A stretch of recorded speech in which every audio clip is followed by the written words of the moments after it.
also want to be able to thank our staff and our fans for supporting us, following us, being down here. It's a great venue. I think that this Aflac game has been going on for years, and I'm very thankful that we had the opportunity of being in it. I'm happy for our players and their families and just all the fans and all the alum that got a chance to come out here and support us today. It really means a lot that they were able to do that. Questions? We'll start right here in the second row with Chris, then go to Dan right in front. Friend Devin obviously went out and didn't come back. Do you have a sense of how serious his injury is at this point? Not sure, not at this point. Do you know? And same thing with Barry Buxton. Yeah, I'm not really sure. Not at this point. We didn't stress like how serious or isn't it. I think they may have been able to come back in. I'm not really sure, just because of the magnitude of the game and where it was. So sometimes when just different things happen. So for me, I don't know that yet. So I can't give you a direct answer. So I don't know. Okay. And then defense was an area where you guys knew you sort of had to get better coming into this season. What did you think they struggled with the most, or why did you think they struggled? What do you want me to say? It could have been their tempo. It could have been just how good they are. I think we handled the tempo well. I don't think we tackled well in open field. I thought that we handled the tempo well. I thought that this way is kind of hard to. I thought that we handled the tempo well, but I did think that we could tackle better. I thought there were times in the game where we were able to get a couple of 3 and outs, and when we were able to do that, you could see the football team that we can be. But they kind of just did a little bit better than we did. Their offense ran the ball extremely well. I think the run game was what opened up their passing game a little bit. And so from that standpoint, I feel as though we just got to tackle better in open field. Go to Dan in front. Fran, we looked at last season, 4th and 1, 4th and 9, and you brought that up a lot. The guys bring it up a lot. This game in the first half, you went for it on 4th and 10, and it worked out. Just what you can say about going for it at that time. No, it was just something that you had to do at that moment just because of the magnitude of the game and where the game could have went to. You didn't want the momentum to stay on their side. They had momentum a lot of the game, so it was just going through the monotony of football, and that momentum at the moment was important that we were able to go and get that. So I just told them go for it. And then as far as Steve Angeli, just your takeaways from him having his first start, just what you saw from him throughout the game. I think that Steve did a pretty good job. I think that he had our team behind him. We fully support him. I fully support the way that he played today. A couple mistakes, but nothing major that we can't fix. I feel as though he'll be a good quarterback for us down the road. Real good quarterback. We'll go to Steve in the 4th row, and then come back up to Javon up front. No, That's not the right. That's not right. Coach, along those lines about going forward on 4th and 10, that game had a chance to get away from you pretty early, and you guys battled back, and to the point where you're a possession or so away from making that really interesting at the end.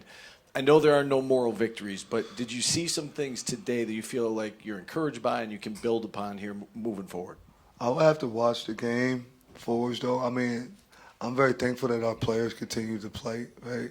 But for me to just say, it's about wins and losses. But I am very thankful that the players went out and they fought and they stayed together. I think that's a part of us building the culture and building the program. So I'm extremely thankful that they were able to do that. But to tell you there's some moral victories or things of that nature, I think that's, for me, that would be like a loser's mentality. So I can't say that, but I'm very thankful that our players stuck together and they continue to fight until the last play. Fran, your no-huddle offense seemed to really work. Was that something that you guys wanted to get to from the jump, or did the score dictate that, or was that just always part of the game plan? What did you think of the operation? It's just a game. I thought they did a good job. I think Jeff's really well at what he do, and it's just a feeling in the football game that we go through. We can go either or, but when you feel you can do some things, being able to go fast, it helped a lot. So just something that we done just because it was working at the moment. When you were looking at the film, did you anticipate Tennessee using McMurray in as many different ways as they did and him making that much of an impact on the game? Yeah, thought he was a good football player. I thought he was a good football player since he was being recruited out of high school. So, I just thought he can play ball. So it's part of the game. We'll go right into the second row to the Daily Orange, but we'll go Zach and Cooper back to back, please. Fran, it felt like Tennessee was really trying to go at Demetrius early. Just how did he sort of deal with that in terms of getting attacked early in the first quarter there? I thought it was good for him. I mean, he was a freshman. The kid should be a senior in high school. He's in college. He got beat on a deep pass, and he came back and he played. For me, I was always worrying about what was he going to do after he got beat. And he showed that he was tough and he meant to be in college. He came back, had a breakup, made a couple other little plays, tackled. I'm excited about his future. I think he'll be well. It's always about when you get beat, what do you do afterwards, right? Like, that's how you probably should judge us after we go through. But I thought he did a really good job after he got beat, and I'm proud of him. Proud of him going out there and consistently competing. He had his chin up when he ran in the locker room because I wanted to be there and look every player in the eye and see him, and he had his head up, right? And, I just told him, just keep fighting. I love you. It'll come back. Was there anything specifically you just saw from him after those few plays that he did better to not get beat, or what did you see from him after? It's a leverage thing, right? It's a leverage thing. It's about leverage a little bit, being able to turn and go. I think the most important break is turn and go, where a lot of times you don't put as much emphasis into it. But he did a good job, man. Happens sometimes. So, I mean, he made a play earlier. I think he misjudged the ball as a freshman, got too excited and misjudged it. He got a PI. Then that other one came later on, but he'll be fine. He had a break up on the sideline, a tackle, a couple different things. I'm very thankful for his future. I'm excited about his future and thankful that he's a student athlete here at Syracuse. Fran, Steve was under duress a lot tonight. Repeat that. Steve was under duress a lot tonight. Just one, how do you feel like he handled the pressure from their pass rush, and what do you think Tennessee's front four did so well to match up with your O-line today? I think they did a lot of disguising, just moving the front, doing different things of that nature, bringing backers from different levels, having them outside. Then they'll also go in and stunt the front, then have them blitzing from the inside. So they did a good job doing that. I would say Steve handled it well. Maybe held the ball possibly a little long, maybe one or two times, but in the same sense, I just want to take my hat off to their defense. I thought they did a good job, and they gave us some looks that obviously was a problem. I think we gave up 5 sacks tonight, and that's not good. It's hard to win when you give up 5 sacks, so we got to go back and be able to fix that. So a couple maybe on the protections, us calling them out. A few others just we maybe held the ball a little bit too long, but it's so easy to just say that now. I would have to watch the tape and tell you that more. But I'm very thankful for him. I think he's going to be a really good quarterback here for us. I'm really happy that he's at the helm for us. Mario on the camera platform. Along the lines of your run game, Coach, all the way in the back. Will Nixon's a guy that's played at this level. Willis, only played in a couple of games last year. How would you assess his play, kind of stepping into that role today? I think we got to give Willis the ball more. I think he's, I've been saying for a while. I mean, at some point, I got you. It's, you got to get him the ball. We want to make sure that we get him the ball more. I think he's going to be the guy that can run the rock. I think him and Will both do a good job.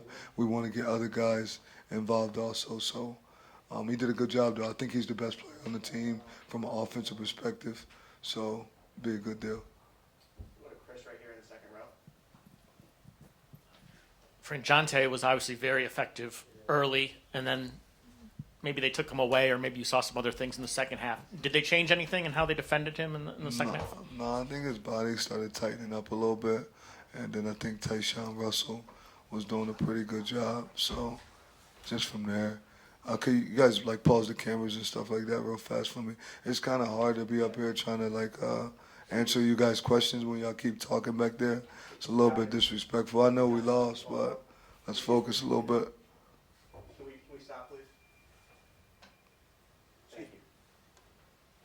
Could you repeat that? Because I can't really. I'm trying to hear two things. It's tough for me. Sorry about that. No. And sorry, I know that's important what you're doing. I apologize.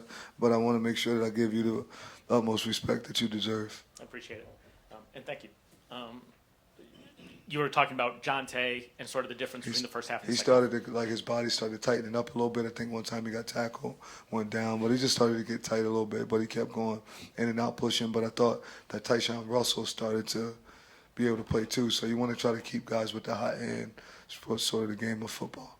And then I know, right, like you said, 5 sacks is too much, but it's also 4 new faces. It's Tennessee. How did you think the offensive line sort of did? I think Tennessee did a really good job, but that doesn't mean it's okay, right? You said it's four new faces, it's Tennessee. I thought they did a really good job. I feel that there was a time or two that if we would have got another stop, we'd have got a chance to go score. So it was like a kind of a close game to a certain extent. So 5 sacks is unacceptable no matter what it is. As long as I'm the head football coach, that will never be acceptable for us to be able to do that. So I have to get us better. Like I told the players, I got to do a better job of getting you prepared throughout the week. So that way when we get into this atmosphere and we have an opportunity to keep it close. I think our players are good enough that we need to make sure the game gets low. I don't want the games to ever get out of reach, right? As long as they're in reach, we'll have a chance to win because that's the way college football is, right? When it gets out of reach, I want you guys to start thinking that their players are just that much better, right? Because people always say, well, they beat us like that, France. A couple people coming in started telling me, you got to get better players, you got to get better players. Now my players are straight. We got to execute. Right? This is a game of execution. It's not about the players. It's about being able to execute, and that starts from the top down. So I got to make sure I go back and watch everything, do everything the right way to make sure that I put the guys in position to be able to execute. Sometimes the scheme may be a little too hard. For some people, maybe it's a little too easy, and they're able to break it faster. But I think it always starts with the coach, and then after the coach is able to analyze himself to make sure we check everything else out, then I'll come back and talk to you about it. But 5 sacks was on me. Take 3 more. We'll start with Mikey in front. Hey, Coach, I wanted to ask, how much of this loss was due to lack of experience or Tennessee just being the better team today? I think they was the better team. They beat us today. He was the better coach than I was. He had his team more prepared than I had our team. So, therefore, they're 1-0 this week. We 0-1 right now. And I'm just looking to go 1-0 next week, to be honest. I appreciate you asking that. On that note, Coach, about the improvement of teams from the first week to the second week of the season, can you talk about that and what your message is going to be to the team? Because it's after you lose, what happens after that? There's a process that we follow through every day, and we just got to get back to the drawing board, go back and do everything the right way. Monday will be Monday's practice. Tuesday's going to be Tuesday's practice. And you just follow that process, right? And everyone has to play their part in that process, especially when you're trying to build a culture and there's unity, right? With unity, everyone has to be completely involved. Like, I don't pray that half of the team could be involved and the other half can't, and then you get a win because then that win isn't real and you won't be able to sustain it, right? When you're trying to have a real culture and a real winning program, everyone has to be completely involved and completely locked in. But there's a process that you follow daily. And when you go through that process doesn't mean you have to win at the end of the week. The other team's also having a process. You just hope that you guys are more bought in, and in the fourth quarter, you got 1 more point than them. And we'll finish right in front of Dan. Coach, you always lean on faith and lean on the family and the bigger picture. That message in the locker room afterward, just what you wanted to say to the guys about, like you said, everybody prepares, everybody goes through the process. Someone has to win. What is that message that you wanted them to leave with as they leave Atlanta here today? We best make sure we stay together, continue to fight. For me, it's about doing everything the right way, though. To me, it starts with my faith, but then it's after I get my faith on Monday morning, we also got breakfast. After breakfast, you got class, and you have all those things. And I don't want anything to happen.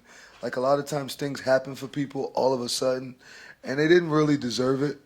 And then it kind of get blown up in their face, right? I want everything to be truly deserved because of the work we put in, from an academic standpoint to a football standpoint to practice, from studying at practice, doing all the things needed when practice is over, making sure we're at dinner, going over to study hall. You got to be able to live your life completely right for it to work the right way, especially when I'm consistently talking about faith and wanting to do it through faith and wanting it to be work out that way. You just got to keep doing it over and over the right way, and eventually it all works out the right way, and you just naturally become addicted to winning, right? Guys will become addicted to winning, right? Because if you got 7 classes in 1 week and you miss 3, how you expect to go win Saturday? How you do anything is how you do everything. And that's how I want our guys to understand and be able to analyze this thing called life that they're starting to go through on their own, right? They're young men becoming men, and when you're doing things the right way, I want that household that they all run to be ran the right way. I want it to be ran on things being done right, with good morals, with integrity, right? Understanding and knowing that you represent your name, and most importantly, we get an opportunity to represent this S. And this block S holds a lot of weight throughout the country. So I want to make sure that's being done the right way. Thank you, Coach. Good. Thank you.